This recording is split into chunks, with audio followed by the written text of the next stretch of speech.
오늘 읽은 말씀 가운데 31절 마지막 절을 다시 한번 읽겠습니다. 31절 말씀, 오늘 읽은 말씀 가운데 31절 말씀을 함께 다시 한번 읽겠습니다. 함께 시작. 이스라엘이 여호수아가 사는 날 동안과 여호와 수아대에 생존한 장로들, 곧 여호와께서 이스라엘을 위하여 행하신 모든 일을 아는 자들이 사는 날 동안 여호와를 섬겼더라. 아멘. 오늘 이 말씀에 보면 우리 눈에 들어오는 두 가지 표현이 있습니다. 첫째는 여호수아가 사는 날 동안, 여호수아란 이름을 가진 한 사람이 사는 날 동안이란 표현입니다. 그 뒤에 또 붙어 있는 것은 여호수아와 함께 하나님의 기적을 체험한 리더들이 사는 날 동안, 또 하나의 표현법은 맨 끝에 있는 여호와를 섬겼더라. 이스라엘 백성들이 여호와를 섬겼더라. 이 두 가지 표현을 종합하면 이런 것입니다. 여호수아라는 한 사람이 살아있는 동안 이스라엘 백성들이 하나님을 섬겼다. 한 사람의 영향력을 표현하고 있습니다. 여호수아서 1장부터 24장까지 수많은 사건을 기록하면서 여호수아서는 이렇게 매듭을 짓고 있습니다. 여호수아라는 한 사람, 하나님께 붙잡히고 하나님을 경험하고 하나님을 전심으로 섬겼던 그 사람이 사는 날 동안 이스라엘 백성들이 하나님을 섬겼다. 그럼 그 뒤는 어떻게 되었는가? 여호수아서 뒤에 나오는 책이 사사기입니다. 여호수아와 백성들의 다음 역사가 사사기인데, 사사기는 크게 두 파트로 나눠집니다. 2장 6절까지와 2장 8절부터입니다. 근데 2장 7절에 어떤 말씀이 있냐면 동일한 말씀, 이 말씀과 동일하게 이스라엘이 여호수아가 사는 날 동안과 여호수아 뒤에 생존한 장로들, 곧 여호와께서 이스라엘을 위하여 행하신 모든 일을 아는 자들이 사는 날 동안 여호와를 섬겼다가 사사기 2장 7절입니다. 무슨 뜻입니까? 하나님을 제대로 섬긴 한 사람이 사는 날 동안은 이스라엘 백성들이 하나님을 섬겼지만, 그가 죽은 이후로 어떤 시대로? 사사시대로 들어갔다. 사사시대가 어떤 시대입니까? 자기 속에는 옳은 대로, 쉽게 정리하면 5글자, 자기 멋대로 살아갔다라는 거예요. 여러분, 한 사람이 참 중요합니다. 한 사람의 삶은 영향력이 있습니다. 저는 이것을 이렇게 표현하고 싶습니다. 거룩한 영향력. 거룩한 영향력. 선포하고 축복합니다. 오늘 여호수아에게 있었던 거룩한 영향력이 당신에게 있을지어다. 질문이 있습니다. 그의 영향력은 어디에서 왔는가? 그의 영향력은 위치에서 오지 않았습니다. 타이틀에서 오지 않았습니다. 경험에서 오지 않았습니다. 그의 영향력은 하나님께로부터 왔습니다. 하나님께서 그에게 거룩한 영향력을 주셨고, 그가 살아있는 동안은 이스라엘 백성들이 하나님을 제대로 섬겼다. 더 깊이 질문합니다. 그는 어떤 사람이었기에, 하나님과의 관계에서 어떻게 살아갔기에 하나님께서는 그에게 그런 거룩한 영향력을 주셨을까? 이게 오늘의 설교의 중심입니다. 먼저 정확하게 말씀드리면, 그는 하나님께 붙들린 사람이었다.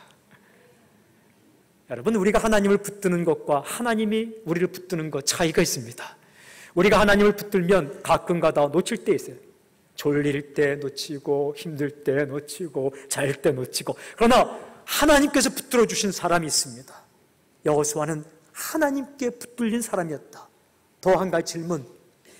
그는 어떻게 살아갔기에 하나님께서 그를 붙들어 주셨고, 그에게 거룩한 영향력을 주셨고, 그가 살아있는 동안은 이스라엘 백성들이 하나님을 섬기게 되었을까? 중요한 보석 같은 말씀이 1절부터 13절까지 기록이 됩니다. 그는 확실한 인생관을 가지고 있었어요.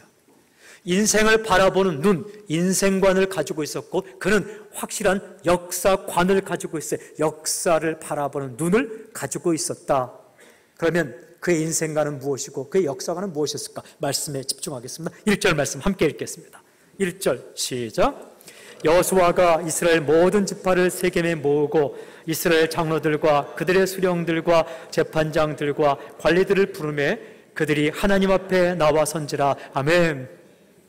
110세가 되었습니다. 죽을 때가 되었어요. 그가 사람들을 모았어요. 그리고 꼭 필요한 말을 하고 죽습니다. 여러분, 대부분 사람들은요, 유언 남기면 다음에 문제가 일어납니다. 사람의 유언은 문제를 일으킨다라는 거예요. 5명의 형제가 있는데 유언할 때 둘째에게 준다, 셋째에게 준다, 반드시 상처받는 사람이 있습니다. 유언으로 땅 분배에도 문제가 생깁니다. 여호수아가 유언을 하는 거예요. 사람을 모아놓고 기가 막힌 유언을 합니다. 그러나 더 나아가기 전에 이렇게 죽을 수 있다면 얼마나 좋겠는가. 사람은 갑자기 죽습니다. 죽음의 방법도 하나님이 정하십니다.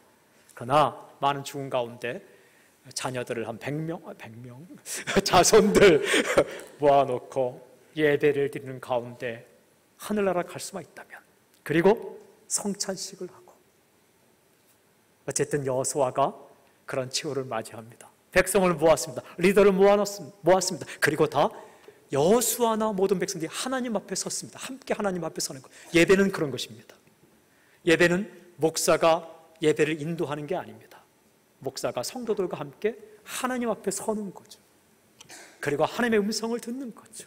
성가대도, 안내위원들도, 모든 사람들도 다 함께 하나님 앞에 서는 것. 언제까지? 죽을 때까지. 이때에 여호수아의 입술을 통해 하나님께 주신 말씀 가운데 우리가 가져야 할 인생관, 하나님께 앞에서 우리가 가져야 할 역사관, 그리고 여호수아가 젊을 때 가졌던 인생관이 잘 기록되어 있습니다. 2절 보십시오. 2절부터 13절까지 잘 읽겠습니다. 2절 시작. 여호수아가 모든 백성에게 이르되 이스라엘 하나님 여호와께서 이같이 말씀하시기를 옛적에 너희의 조상들 곧 아브라함의 아버지 나홀의 아버지 데라가 강 저쪽에 거주하여 다른 신들을 섬겼으나, 이런 말씀이 있습니다. 너희의 아버지, 너희의 조상들은 어떻게 했다고요? 다른 신들을 섬겼다. 기분 나쁜 소리입니까? 아닙니다. 정확한 소리예요. 너희와 너희 아버지들은 본래 다른 신들을 섬겼다. 무슨 뜻입니까? 너희는 죄인이다, 이런 뜻이에요. 이 말을 정확히 선포합니다. 이사야 53장 6절에 보면 이런 말씀이 있습니다. 우리는 다 양 같아서 각기 제 길로 갔거늘, 이랬어요. 하나님이 메시아를 보내어서 우리를 구해주셨다. 우리는 다 양 같아서 각기 제 갈 길로 갔다. 하나님 앞에 서면 이 음성을 먼저 듣는 거예요. 마치 먼지가 없어 보이지만 빛이 비추면 먼지가 드러나듯, 하나님 앞에 서면 배반했던 기억, 잘못한 경험, 그런 생각이 많이 나는 거죠. 아무것도 안 보이지만 현경을 들이대면 티가 보이고 흠이 보이는 것처럼 하나님 앞에 서면 우리의 잘못과 부끄러움을 보게 되는 것처럼 이렇게 선포합니다. 하나님께서 너희와 너희 조상들은 다른 신들을 섬겼다. 각기 제 갈 길로 갔다. 그러나 중요한 것은 2절 끝부분에 섬겼으나, 섬겼다 그러나의 합성어입니다. 섬겼다 그러나, 하나님은 어떻게 하셨는가? 배반한 백성들, 다른 신 섬긴 백성들, 조상 때부터 이방신을 섬긴 백성들을 향해 하나님께서는 어떻게 하셨는가? 이제부터 동사, 하나님의 행동을 표현한 동사에 기울여 보십시오. 또 반복되는 말에 관심을 가져보십시오. 3절 말씀 함께 시작. 내가 너희의 조상 아브라함을 강 저쪽에서 이끌어내어 가나안 온 땅에 두루 행하게 하고 그의 씨를 번성하게 하려고 그에게 이삭을 주었으며, 첫 번째는 이끌어내었다. 하나님께서 이끌어내었다. 끄집어내었다. 죽음의 땅에서 끌어내었다. 그리고 또 한 가지는 번성하게 하려고 이삭을 선물로 주셨다. 왜 아브라함에게 이삭을 주셨을까요? 왜 아브라함을 불렀을까요? 이스라엘 백성을 번성하게 하려고 선물을 주셨다. 두 가지 동사, 이끌어내다, 주다. 누가 하셨다고요? 하나님께서 하셨다. 저절로 어느 장소에 간 거 아니라는 거예요. 그리고 자녀든 부모든 친구든 성도든 동역자든 그냥 온 거, 그냥 만난 거 아니라는 겁니다. 하나님께서 주셨다. 이끌어내다, 주시다. 또 4절도 보십시오. 4절 시작.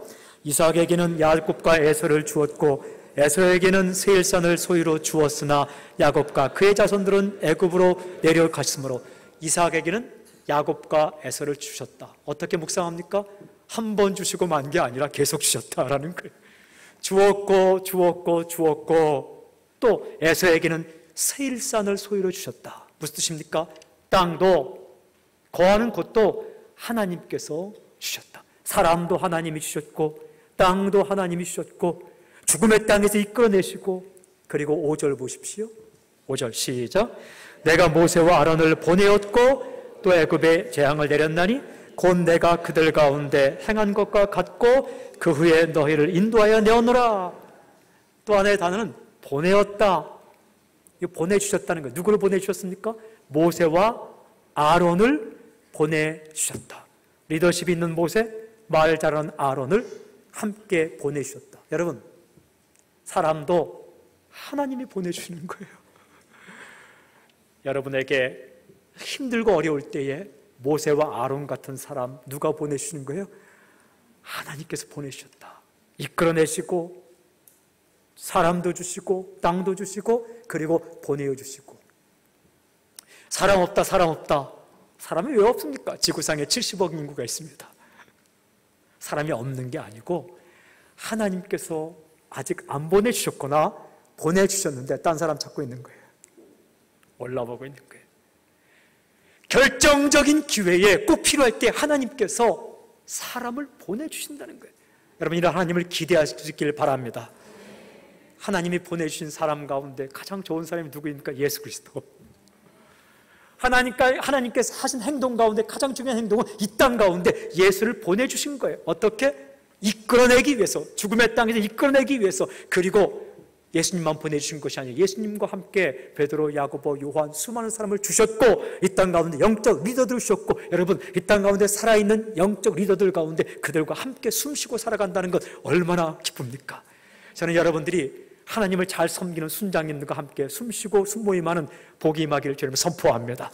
순모임 갔는데 순장님 입술 가운데 하나님 얘기가 한 번도 안 나와요. 그거 슬픈 거예요.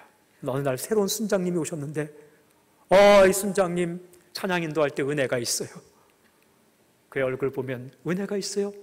누가 보내주신 거예요? 하나님께서 보내주신 거예요. 그런 거예요. 중요한 단어들 이끌어내셨다, 주셨다, 또 주셨다. 그리고 번성하게 하려고 주시고 또한 사람도 보내주셨다. 6절도 보십시오. 하나님께서 이렇게 하셨습니다. 6절 시작. 내가 너희의 조상들을 애굽에서 인도하여 내어 바다에 이르게 한즉 애굽 사람들이 병과 마병을 거느리고 너희의 조상들을 홍해까지 쫓아오므로 인도하여 내셨다. 어디까지? 홍해까지. 여러분, 가끔 하나님께서는 홍해까지 인도하십니다. 갈 길이 없는 막다른 골목. 그런데 그걸로 끝이 아니라 그 다음은 어떤 역사가? 홍해가 갈라지는. 하여튼 여러분 인생 살다가 홍해까지 가는 경험도 하시기를 바랍니다. 늘 광야에 맺지 말고 가끔 홍해까지 가야 돼요. 숨이 막히는 거예요. 아이고, 홍해네. 하나님을 의지하고 막 선교지 갔는데, 장밋빛 인생을 꿈꾸며 갔는데 딱 내리니까 홍해. 홍해. 그때는 어떤 역사가 있는 거예요? 홍해가 갈라지는 역사가 또 있습니다. 그래서 하나님께서는 가끔 홍해까지 이끄시는 거예요. 여러분, 요즘 살아가는 여러분의 삶이 홍해 같습니까? 기대하십시오. 하나님께서 홍해가 갈라지는 경험을 하게 하실 것입니다. 어쨌든 홍해까지도 인도하시고, 그리고 또 7절도 보십시오. 7절 함께 시작. 너희의 조상들이 나 여호와께 부르짖기로 내가 너희와 애굽 사람들 사이에 흑암을 두고 바다를 이끌어 그들을 덮었나니 내가 애굽에서 행한 일을 너희의 눈이 보았으며 또 너희가 많은 날을 광야에서 거주하였느니라. 근데 여기 보면 이스라엘 백성들이 한 행동 한 가지가 기록되어 있어요. 부르짖기로. 하나님께 부르짖기로. 출애굽기, 레위기, 민수기, 신명기를 읽어오면 이스라엘 백성들이 광야에서 한 것은 딱 두 가지입니다. 하나는 불평, 하나는 기도. 그러니까 불평. 고기 없다 불평, 먹을 거 없다 불평, 양념 없다 불평. 근데 또 하나는 잘한 거 한 가지 있어요. 부르짖었다. 불평하다가 고기 없습니다. 불평하다가 메추라기 먹어요. 그 메추라기 고기가 이 사이에 끼어서 아직 넘어가지 않을 때 재앙이 내려. 그때 백성들 어떻게 합니까? 부르짖습니다. 또 이거 잘하는 거예요. 이스라엘 백성들이 한 행동 가운데 가장 잘한 행동은 하나님께 부르짖었다. 그런데 하나님은 어떻게 계산하는지 아십니까? 100번 불평하고 1번 부르짖었다. 그럼 어떻게 계산합니까? 사람 같으면 100, 101, 99번 99대 때립니다. 사람 같으면 계산을 합니다. 100번 불평, 1번 기도, 99번은 못한 거니까 하나님은 그렇게 하지 않았다는 거예요. 너희가 여호와께 부르짖기로 100번을 잘못했어도 1번 하나님께 부르짖으니까 어떻게 했다고요? 너희와 애굽 사람들 사이에, 쫓아오는 애굽 군병 사이에 흑암을 두었다. 왜 흑암을 두었습니까? 애굽 군대가 더 이상 접근하지 못하게끔 밤새도록 흑암을 주고, 어떻게 했어요? 또 성경에 보면 밤새도록 동풍이 불어서 홍해가 밤새도록 갈라지는 거예요. 얼마 동안? 흑암이 있어서 애국 군대가 접근하지 못하는 동안 시간을 벌어놓고, 시간을 벌어주신 하나님, 그리고 딱 그 시간 동안 밤새도록 동풍을 불어서 홍해가 갈라진. 여러분 착각하지 마세요. 모세가 손으로 지팡이를 바닷물을 딱 치니까 홍해가 바로 갈라졌다. 어디 성경에 그런 거 있습니까? 그렇지 않고 밤새도록 동풍이 불어서 홍해가 갈라지는데, 새벽녘에 갈라지는데, 어느 시간 동안, 그 시간 동안은 애굽 군대가 이스라엘 백성에게 접근하지 못하도록 흑암을 두었다. 하나님께서 어떻게 이스라엘 백성들이 했으니까? 부르짖으니까. 100번 불평하다가 1번 부르짖을 때 여호와께서 들으시고 그들에게 소망을 주시고 이끌어내셨다. 덮어버린다. 8절도 보십시오. 8절도 시작. 내가 또 너희를 인도하여 요단 저쪽에 거주하는 아모리 족속의 땅으로 들어가게 하매 그들이 너희와 싸우기로 내가 그들을 너희 손에 넘겨주매 너희가 그 땅을 점령하였고 나는 그들을 너희 앞에서 멸절시켰으며. 이제 하나님께 또 어디로 인도하셨습니까? 아모리 족속의 땅. 여러분 아모리 족속은 대단한 족속입니다. 헷 족속, 기르가스 족속, 아모리 족속, 히위 족속, 여부스 족속 등등 7족속은 거인들의 족속들입니다. 그 땅으로 또 인도하셨다. 또 숨이 턱 막히는 거죠. 살만하니까 또 아모리 족속의 땅으로. 여러분 그 다음이 뭡니까? 하나님께서 그를 인도하셔서 그들을 너희 손에 붙여주었다. 요즘 살면서 아모리 족속 같은 문제를, 또 아모리 족속 같은 사람을 만난 사람이 있습니까? 하나님은 어떻게 하신다고요? 그들을 너희 손에 붙여주셨다. 할렐루야. 이런 것도 경험해야 은혜입니다. 직원이 들어왔는데 아모리 족속이 들어왔어요. 그런데 그 직원을 여러분의 수하에 붙여주시는 하나님. 어느 날 그가 감동을 받아서 당신을 존경하게 된다. 어느 곳에 갔는데 부탁받은 사람이 아모리 족속 같아요. 그러나 그 사람이 여러분에게 고분고분하며 또 여러분의 말을 들을 때가 온다는 것이죠. 그리고 그들을 너희 앞에서 멸절시키셨다. 이 중요한데, 인도하였고 들어가게 하셨고 손에 붙여주셨고 또한 멸절시키셨다. 9절부터 10절도 보십시오. 또 하나의 단어가 나옵니다. 시작. 또한 모압 왕 십볼의 아들 발락이 일어나 이스라엘과 싸우더니 사람을 보내어 부올의 아들 발람을 불러다가 너희를 거주하게 하려 하였으나 저주하게 내가 발람을 위해 듣기를 원하지 아니하였으므로 그가 오히려 너희를 축복하였고 나는 너희를 그의 손에서 건져내었으며. 건져내었다. 누구로부터? 저주하는 사람들로부터 건져내었다. 건져주셨다. 11절도 함께 읽어봅시다. 시작. 너희가 요단을 건너 여리고에 이른즉 여리고 주민들 곧 아모리 족속과 브리스 족속과 가나안 족속과 헷 족속과 기르가스 족속과 히위 족속과 여부스 족속이 너희와 싸우기로 내가 그들을 너희의 손에 넘겨주었으며. 또 반복되죠? 너희의 손에 넘겨주었으며. 그렇게 하나님께서 인도하셨다. 너희와 너희 조상들은 이방신을 섬겼으나 그러나 하나님은 너희의 기도를 들어 인도하여 내시고 이끌어내시고 너희 손에 적들을 넘겨주시고 사람을 보내시고 또한 길을 열어주셨다.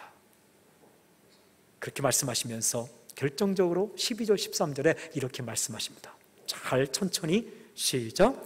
내가 왕벌을 너희 앞에 보내어 그 아모리 족속의 두 왕을 너희 앞에서 쫓아내게 하였나니 너희의 칼이나 너희의 활로서 이같이 한 것이 아니며 내가 또 너희가 수고하지 아니한 땅과 너희가 건설하지 아니한 성읍을 너희에게 주었더니 너희가 그 가운데 거주하며 너희는 또 너희가 심지 아니한 포도원과 감람원의 열매를 먹는다 하셨느니라. 왕벌을 보내었다. 왕벌은 굉장히 무서운 벌입니다. 우리나라로 말하면 땡벌 같은 것, 시골 그 말로 하면 땡비라고, 비는 벌인데 어릴 때부터 영어를 잘하는 것 같아요. 땡벌을 땡비 해갖고 그거 한번 쏘이면 큰일 납니다. 잘못하면 죽습니다. 그런 것이 무서운 게 사막의 왕벌인데 왕벌을 미리 보내어서 아모리 족속의 두 왕을 치셨다. 이 말은 애굽 군대가 이스라엘 백성들이 아모리 족속을 치기 전에 애굽 군대가 먼저 아모리 족속을 쳤어요.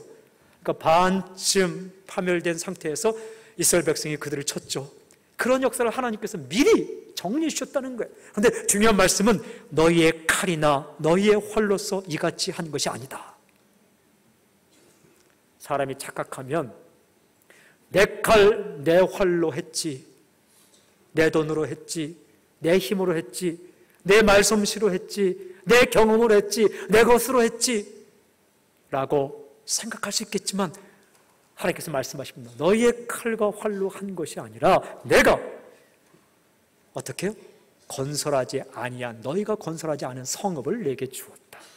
심지 아니한 포도원을 내게 주었다. 가꾸지 않은 감람원의 열매를 먹게 하셨다. 이게 하나님의 선포예요. 여호수아가 젊을 때 가졌고 지금 철석같이 믿는 하나님의 말씀이에요. 그것은 무슨 뜻입니까? 내가 아니라 하나님께서 하셨다. 이게 여호수아의 인생관입니다. 우리가 아니라 하나님께서 하실 것이다. 이것이 이스라엘 백성의 역사관입니다. 여러분, 인생관은 아주 중요합니다. 도덕적 판단을 하고 사업을 하고 결혼을 하고 수없이 많은 선택을 하며 살지만 가만히 들여다보면 사람은요, 자기가 가지고 있는 인생관을 따라 모든 것을 선택합니다. 역사관을 따라서 모든 것을 선택합니다. 어떤 사람은 긍정적 인생관을 가진 사람이 있어요. 또 어떤 사람은 부정적 인생관을 가진 사람이 있어요. 어떤 사람은 자기 중심적인 인생관을 가진 사람이 있어요. 밥을 먹어도 빨리 자기 먹고 끝, 돌아보지 않아요. 어떤 사람은 다른 사람 배려하는 인생관을 가진 사람이 있어요. 이런 인생관은 어떻게 형성되는가? 첫 번째는 보통 경험으로부터 형성이 돼요. 그래서요, 사람이 자라날 때에 이 사람에게 밟히고 저 사람에게 밟히고 속은 경험만 있으면요, 어떤 인생관이 정립되냐면 사람 믿지 말자. 사람을 사랑한다는 게 그렇게 힘들어요. 그래서 그 마음속에는 어떤 인생관이 있냐면 친절하게 다가오는 사람은 믿어서는 안 된다. 이런 인생관이 형성되어 있어요. 그래서요, 여성들이 그런 인생관을 가지고 있으면 남성들이 가서 접근하고 사랑하고 사랑하면 어떤 남성이 내게 그렇게 애정을 표현할수록 좋으면서 불안해요. 이 사람도 나를 버릴 텐데 더 깊이 들어가지 말자. 더 깊이 들어가지 말자. 여기서 멈추자. 적당한 거리를 둬야지. 내가 받아들인 것만큼 상처받는데 그런 인생관을 가진 사람이 있어요. 슬프죠. 그런데 어떤 사람은요, 사랑을 듬뿍 받고, 특별히 아버지로부터 사랑을 듬뿍 받고 그런 경험을 하고 살아간 사람은요, 어떤 사람이 와서 야 바보 같은 사람! 이렇게 말하면 그걸 어떻게 받으는지 아세요? 아, 나를 좋아하는데 저렇게 표현하는구나. 이렇게. 그러니까 이 경험으로부터 형성된 인생관은 사람을 힘들게 만들기도 하고 행복하게 만들기도 해요. 또 어떻게 인생관이 정립되냐면 간접 경험, 책이나 영화나 사람들의 조언을 통해서 인생관이 형성돼요. 그래서 교육이 중요해요. 어릴 때 교육을 통해서 인생관이 형성돼요. 참 슬픈 것은 이슬람 교인들은요, 어릴 때부터 교육을 철저히 시켜요. 여러분, 우리가 다음 세대, 차세대의 교육을 더 확실히 해야 돼요. 투자해서 교육받은 것대로 하는 거죠. 익숙해지는 거죠. 그리고 누가 말한 것, 책 읽은 것, 그 책이 중요한 거예요. 어떤 사람은 막 싸우다가 할 말이 없으면 책에 기록되어 있다. 책이 다 옳습니까? 아닙니다. 어떤 사람은 말 신문에 났다. 신문이 다 옳습니까? 이런 신문은 좋지만은 틀린 내용도 가끔 있는 거죠. 그런 인생관을 가지고 판단을 하고 결정을 하고 선택을 하고 해석을 하며 살아가죠. 그런데 정말 진정한 인생관은 어떻게 형성되는가? 하나님과의 만남에서 인생관이 결정됩니다. 제대로 하나님을 만나면 인생관이 달라집니다. 역사관이 달라집니다. 여호수아의 인생관은 어떤 것입니까? 내가 아니라 하나님께서 하셨다. 나는 이방신을 섬겼고 나는 대바의 길로 갔지만 하나님께서 사람을 보내주시고 하나님께서 땅도 주시는 것이고 하나님께서 적들을 멸종시키는 것이고 하나님께서 내 인생 가운데 홍해를 주시기도 하고 홍해도 가르시고 아모리 족속을 만나게 하게 하시고 또한 그들을 이기게 하시고 하나님께서입니다. 내가 아니라 하나님이시다. 이 인생관이요, 다 살고 110세에 고백되는 인생관이 아니라 여호수아가 젊을 때도 이런 인생관을 가지고 있었어요. 하나님을 제대로 만난 거죠. 어떻게 할 수 있는가? 여러분, 이스라엘 백성들이 가나안 땅에 들어가기 전에 12명을 정탐꾼으로 보냈어요. 12명을.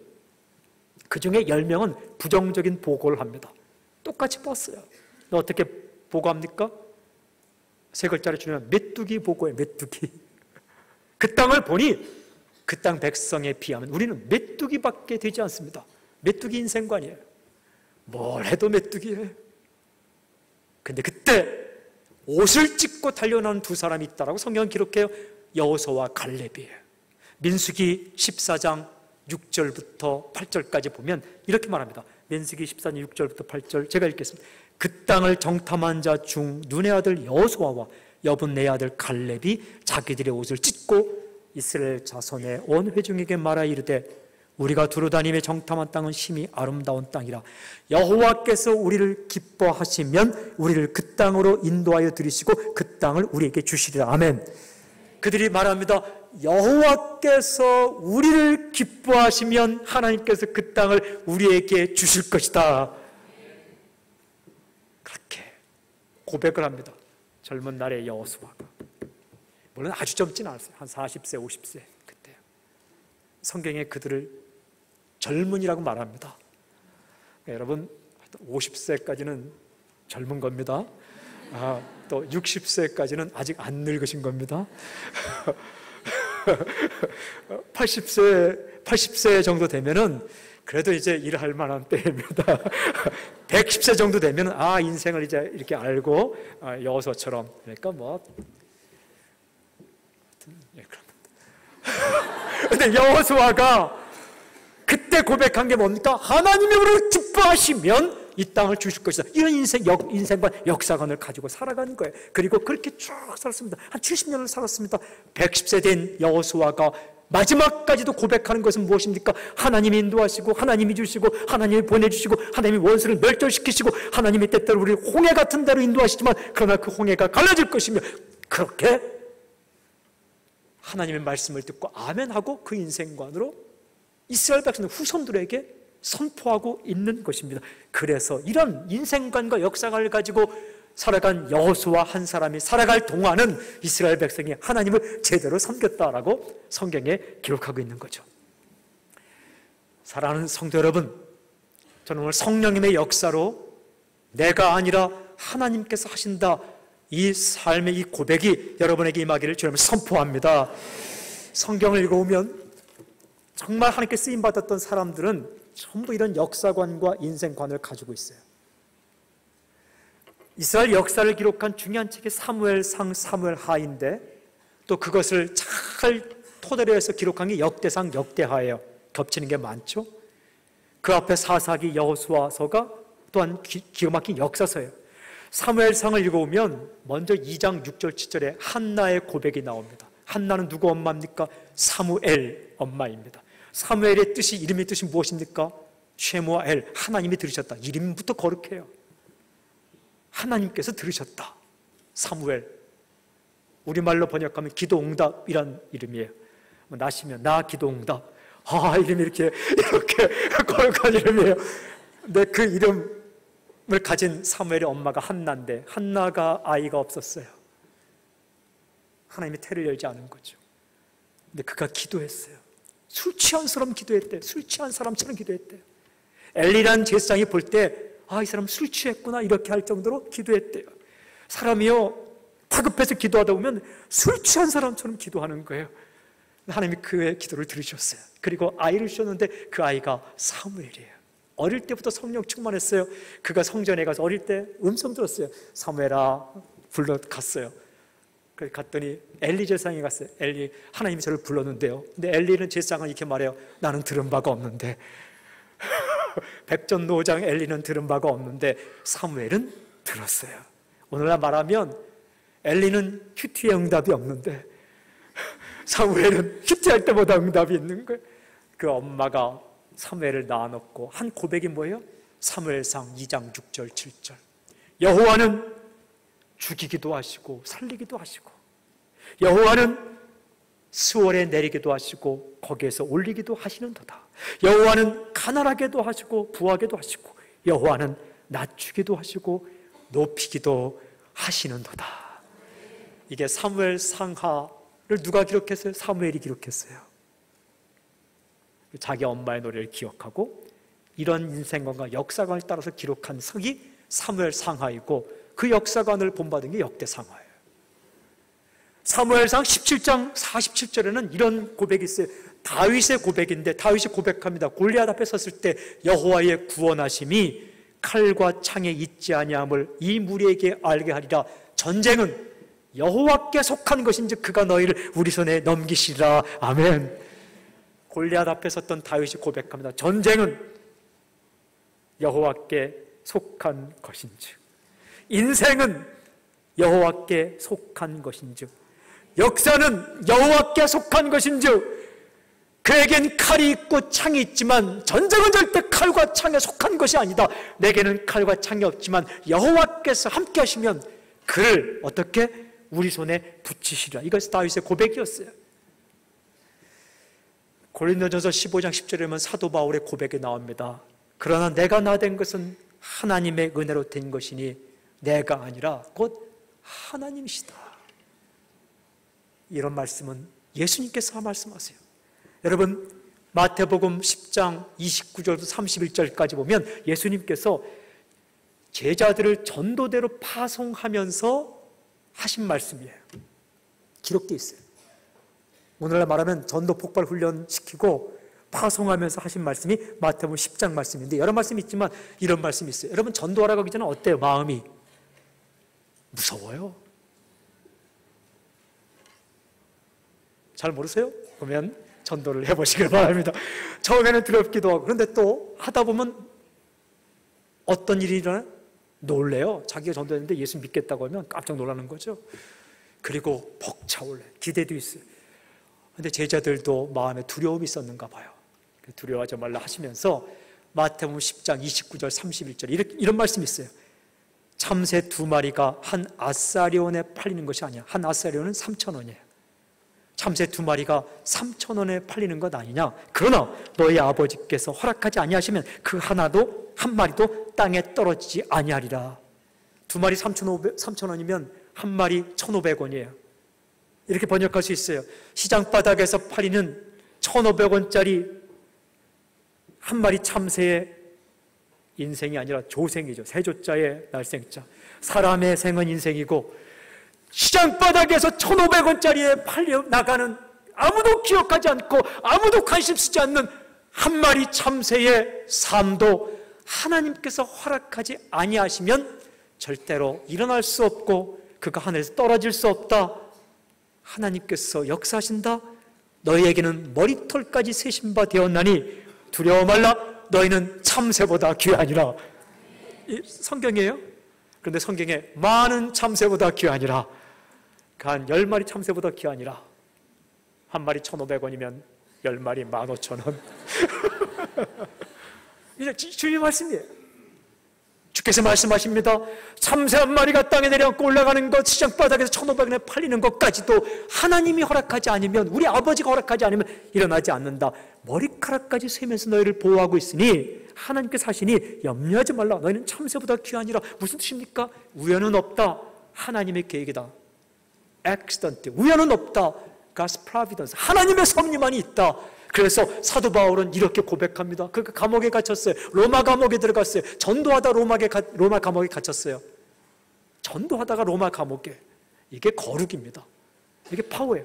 근데 그가 로마 감옥에서 편지를 쓰는데 에베소서, 빌립보서, 골로새서, 빌로몬서, 옥중서신, 그 중에 한 가지가 빌립보서. 빌립보서는 기쁨에 찬 서신이에요.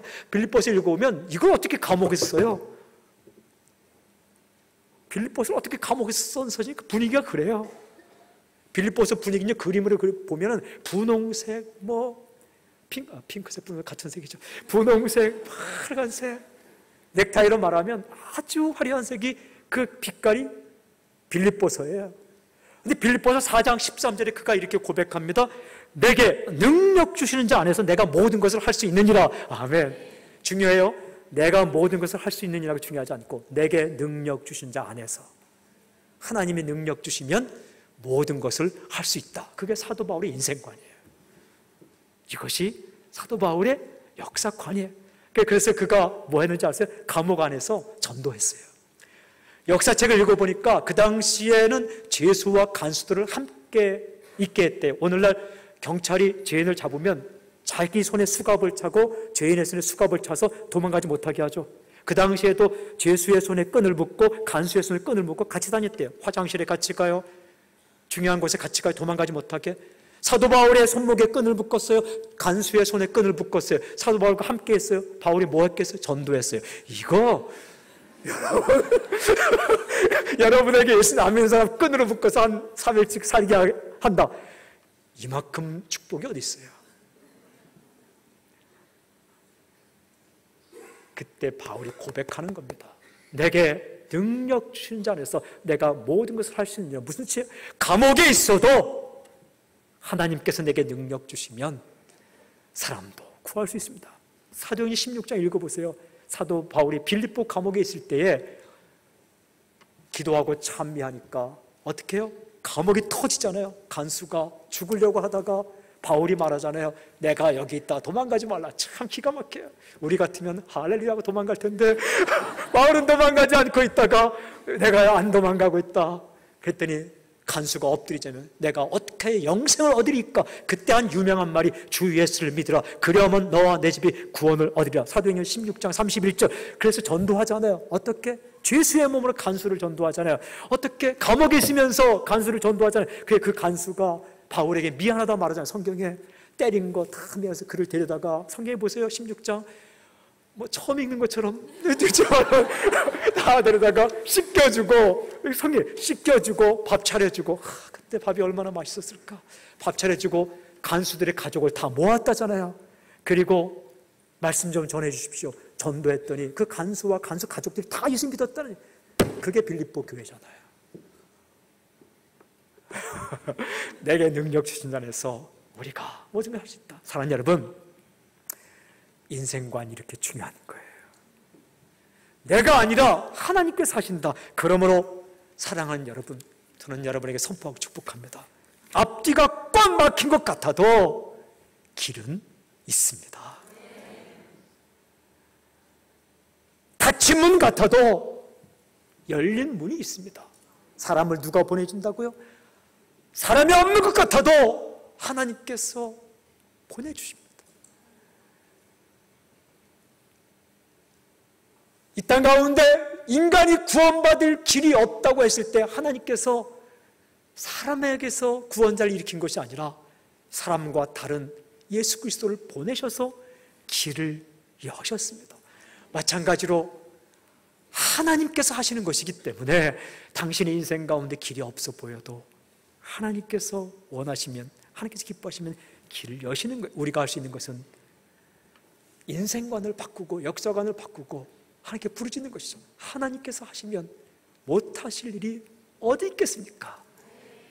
여러분, 세상에는 사람도 많고 일도 많고 돈도 많고 할 일도 많고 많은 거예요. 단 그게 나와 만나지 못한 것뿐이에요.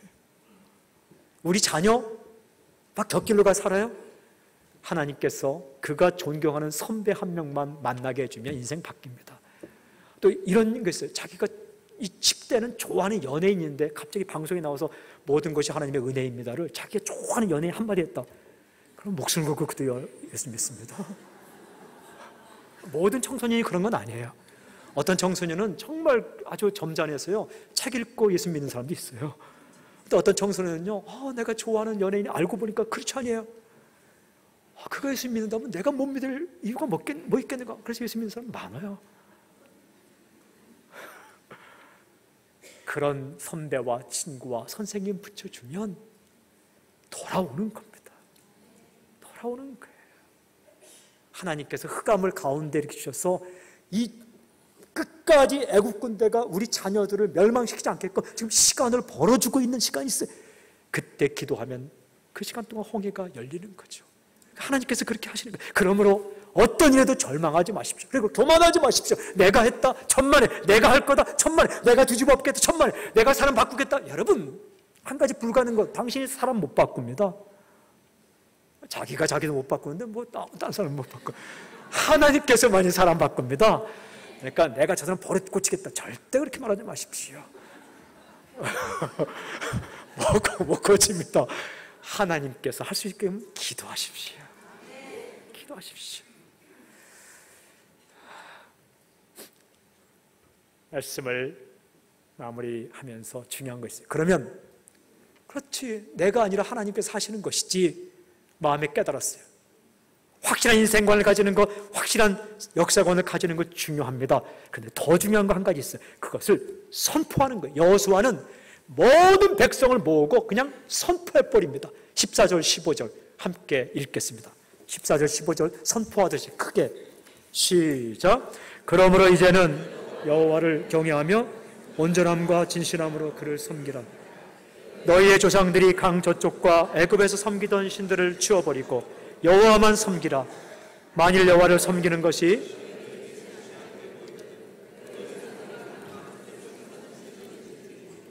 또한 너희가 거주하는 땅에 있는 아무리 너희가 섬길 자를 오늘 택하라. 오직 나와 내 집은 여호와를 섬기겠노라 하니 아멘. 이렇게 선포합니다. 너희의 섬길 자를 택하라. 오직 나와 내 집은 여호와를 섬기겠노라. 선포합니다. 이 프로클레이션, 선포가 중요합니다. 마음에 믿는 것을 시인하는 것이 중요하고 마음에 믿는 것을 선포하는 게 중요합니다. 귀신들이 제일 싫어하는 게 선포입니다. 귀신들이 정말 싫어하는 게 선포입니다. 나사렛 예수 이름으로 명하노니 물러갈지어다. 이 선포를 제일 싫어합니다.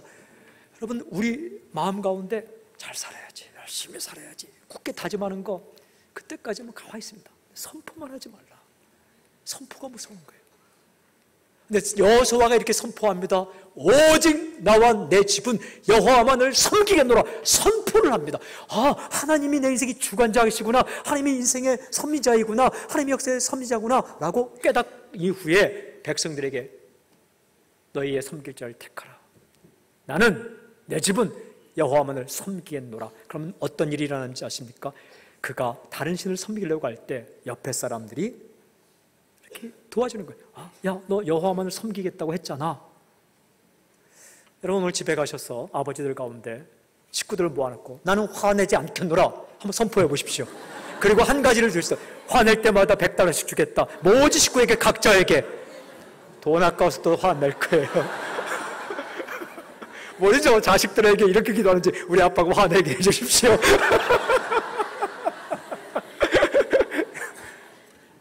선포되지 아니한 꿈은 망상일 뿐이에요. 선포된 꿈이 비전이에요. 정말 하나님의 비전이라면 선포하는 겁니다. 하나님께서 내 인생 가운데 이렇게 역사하실 것입니다. 그리고 하나님께서 우리의 공동, 그리고 정말 우리는 할 수 없지만 하나님께서 우리를 기뻐하시면 우리의 공동체를 통해서, 나를 통해서 이렇게 하실 것입니다. 세상에 불가능은 없습니다. 하나님 안에서 불가능은 없습니다. 사람도 보내주시고 교만하지 마십시오. 그러나 비굴하지도 마십시오. 절망하지도 마십시오. 홍해 앞에 서 있습니까? 숨이 막힙니까? 하나님께서 때가 되면 홍해가 갈라지고, 아모리 족속을 만났습니까? 숨이 막힙니까? 도저히 내가 어떻게 할 수 없는 그런 사람을 만났습니까? 아모리 족속도 헷 족속도 아낙 자손도 하나님께서 힘주시면 그들을 멸할 수 있는 능력을 여러분에게 주실 것입니다. 하나님께서 하신다. 인생관, 역사관, 백전노장인 여호수아의 마지막 시를 통해 복잡한 유언이 아니라, 복잡한 말이 아니라 하나의 원리, 하나의 원칙, 너희는 배반한 족속이요, 너희 조상도 너희를, 하나님을 배반했지만 너희가 하나님께 부르짖을 때에 하나님께서 보내셨고 인도하셨고 원수들을 멸절하셨고 너희에게 사람을 보내주셨고 이끌어내셨다. 그 하나님을 선택하고 섬기라. 사랑하는 여러분, 경험, 지위, 위치, 예수 믿은 연수 관계없이 오늘 하나님 앞에서 하나님께서 하시는군요 고백하시고, 사람들에게 나는 오늘부터 여호와만 섬기겠다 선포하시고 이렇게 나아가시고 거룩한 영향력을 가지고 살아가는 당신이 되길 주의 이름을 선포합니다. 기도하겠습니다.